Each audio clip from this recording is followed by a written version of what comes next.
आशा करता हूँ आप सब बहुत अच्छे होंगे। मेरा नाम है सिद्धांत अग्निहोत्री। स्टडी ग्लोस पे आपका बहुत बहुत स्वागत है। दो खबरें हैं, विस्तार से हम बात करेंगे, लेकिन उससे पहले बता दूं कि हमारे समाधान बैच को आप अवेल करें। जीएस पेपर 2 के लिए सुपर इंपॉर्टेंट है ये। तो समाधान बैच जो crash course plus mentorship program है, आज लास्ट डे है सेल का, सेल खत्म हो जाएगी। आप कोर्स को अवेल कर सकते हैं, जिसमें अभी हम 3 फेजेज में क्लासेस चला रहे हैं। ठीक है ना। अगर आप प्री निकाल लेते हैं तो मेंस और इंटरव्यू हम आपको फ्री में करवाएंगे। तो make the best out of it. तो क्या है कि देखिए, शुरुआत से शुरू करते हैं। अक्टूबर 2023, 7 अक्टूबर 2023, हम सबको पता है कि हमास ने 1300 लोगों को मार डाला। सनबर्न फेस्टिवल चल रहा था यहाँ, और उसके बाद ये आए और इजरायलियों को उठा के ले गए। फिर इसराइल ने हमला किया और इसराइल ने फिर वहाँ पे बम बरसाए। 40,000 फिलिस्तीनियों की जान गई, तो कत्लेआम मच गया। अब उसके बाद इसराइल ने गाज़ा को अपने कब्जे में लेना जो है वो शुरू कर दिया। ठीक है। और यहां पे क्या हुआ था कि 250 के करीब होस्टेजेस जो हैं, बंधक, हमास 250 के करीब बंधकों को ले गया था अपने पास। अब देखो, शुरुआत तो हमास ने की थी। उसके बाद इजराइल ने कहा कि बंधक हमको दे दो। हमास ने मना कर दिया, तो एक वॉर छिड़ गई और बहुत बम बरसाए, भयानक बम बरसाए। 2 साल तक वॉर चढ़ी। इजराइल जो है वो बंधकों को छुड़ा नहीं पाया। हमास लगभग खत्म हो गया। गाजा लगभग खत्म हो गया। किसी को जीत नहीं मिली, सिर्फ लोग मरे, परेशान हो गए वहां पे सोल्जर्स। लेबनान में इजराइल ने हमला किया, कुछ नहीं हुआ, सिर्फ तबाही दिखी, किसी को कोई जीत नहीं मिली। ठीक है। और अल्टीमेटली 19 जनवरी को, हालांकि नवंबर में ही लेबनान के साथ, तो हिजबुल्लाह के साथ नवंबर में सीज फायर कर लिया था, लेकिन 19 जनवरी को सीज फायर होता है। एक फ्रेजाइल सीज फायर था।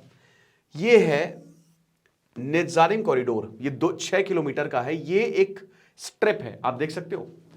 ये नॉर्थ और साउथ गाजा को जो है वो डिवाइड करती है। ये पूरा का पूरा पोर्शन इजराइल के पास था। इस नॉर्थ गाजा में मैदान हो गया है, बहुत मारा है यहां पे, सारे यहां पे आ गए थे। 50 लाख लोग यहां पे रहते हैं। ठीक है।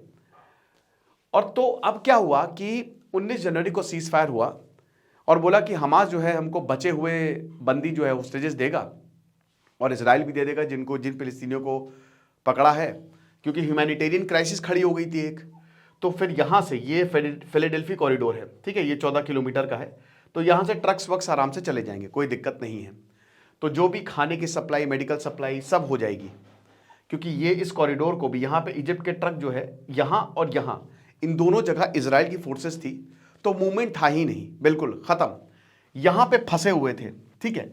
तो ना यहां से कुछ आ पा रहा है, ना यहां से कुछ आ पा रहा है। तो अब 19 जनवरी के बाद लोगों ने नॉर्थ गाजा में जाना शुरू किया। जो लोग यहां पे फंसे हुए थे, कुछ पैदल पे गए, कुछ कार पे गए। हालांकि फॉरेन की कुछ मिलिट्रीज थी, कुछ मिलिट्री कॉन्ट्रैक्टर्स थे यहां पे, लेकिन क्योंकि अब सीज फायर हो गया, और सीज फायर में यह था कि यहां से जो इजरायली सेना है ना, नेत्जारिम कॉरिडोर से, वो हटेगी। ठीक है। तो कार, कुछ तो गधे पे बैठ के गए, लेकिन जाके करोगे क्या, तुम्हारे सारे घर खत्म हो चुके हैं। अब देखिए, ये एक बड़ी डेंजरस चीज़ है कि आप जहाँ पे रह रहे हो बचपन से, वो आपका घर टूट जाए, ख़त्म हो जाए, जहाँ आपने बचपन बिताया है। लेकिन घर तो घर होता है। तो लोग यहाँ पे गए। अभी अमेरिका ने पिछले हफ्ते क्या किया, अमेरिका ने यमन पर हमला कर दिया। आपको पता है कि रेड सी और उधर बाब अल मंदेब है, वहाँ से पूरा 12% को लगभग ट्रेड होता है। इसराइल के सारे शिप जो है वो वहाँ से जाते हैं। नवंबर 2023 के तक से लेकर अभी तक 100 के करीब मर्चेंट वेसल्स पर हमला किया गया है। अमेरिका ने अपना एक हैरी एस ट्रूमैन करके वहाँ पे अपना एक वॉरशिप तैनात किया है, वहाँ से ही हमले होते हैं। तो यमन पे बम बरसा दिए, काफ़ी लोग मारे गए। अब परसों इसराइल ने जो है, कल इनफैक्ट नहीं, परसों इसराइल ने जो है फिर से गाजा पर हमला कर दिया। यानी कि जो सीज फायर था वो ख़त्म, फिर से युद्ध शुरू हो चुका है। इजराइल ने 400 लोगों को मार दिया, मतलब 400 लोग मरे हैं। 180 के करीब इसमें बच्चे हैं। ठीक है। इजराइल ने कहा कि तुम हमारे 59 होस्टेजेस को नहीं छोड़ रहे हो। इजराइल काट्स, जो कि वहां के डिफेंस मिनिस्टर है, उन्होंने कहा ऐसी की तैसी कर देंगे तुम्हारी, हम तुमको खत्म कर देंगे। ये इजरायली लोगों के लिए हम लड़ रहे हैं, तुम हमको होस्टेजेस नहीं दे रहे हो, और तुम सीज फायर का उल्लंघन किया है तुमने, इसीलिए हम तुम पे हमला कर रहे हैं। और जब तक अब हम तुमको खत्म नहीं कर देंगे खेल। इस नेत्जारिम कॉरिडोर पर फिर से इजरायली सेना आ गई। ये एक बफर जोन की तरह इजराइल बनाएगा।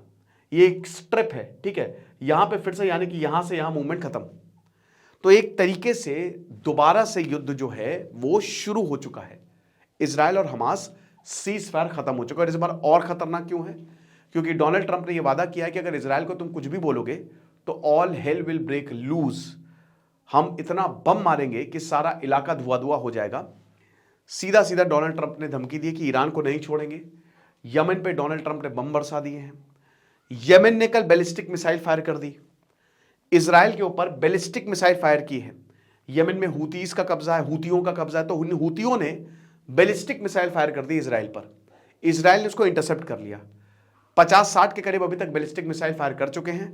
हूतीस कह रहे हैं, हूतिये कह रहे हैं कि भैया अभी हम और जो है बैलिस्टिक मिसाइल फायर करेंगे, तुमको जो उखाड़ना है उखाड़ लेना, ठीक है। तो एक तरीके से ये युद्ध शुरू हुआ है और इस बार युद्ध भयानक होने वाला है। क्यों भयानक होने वाला है?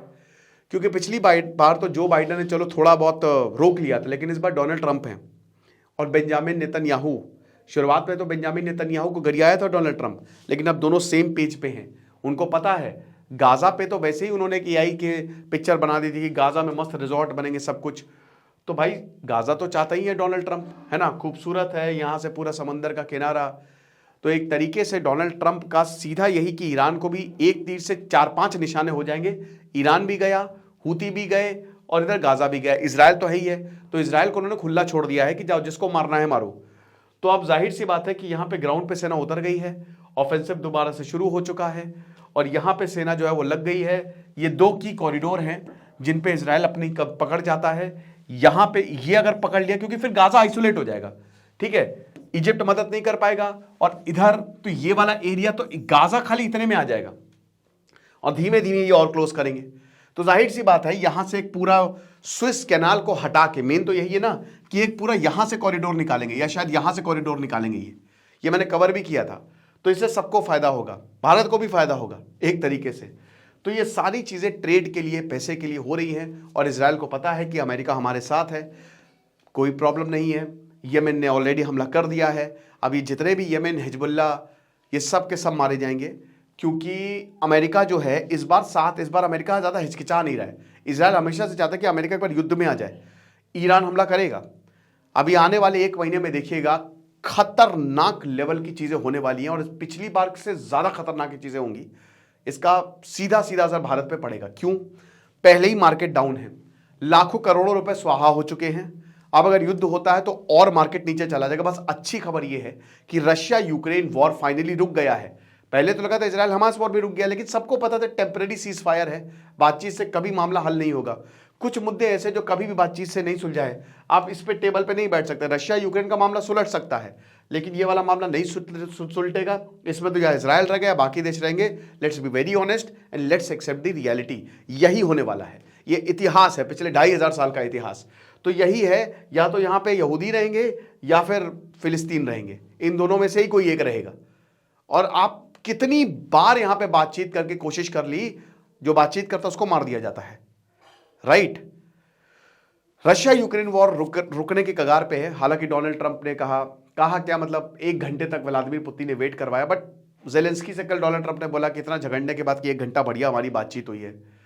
तो यही है, फिलहाल कोई अपडेट होगा हम बताएंगे आपको, लेकिन युद्ध शुरू हो चुका है। खुश रहिए, पढ़ते रहिए। जैसे सिद्धांत अग्निहोत्री, साइनिंग ऑफ।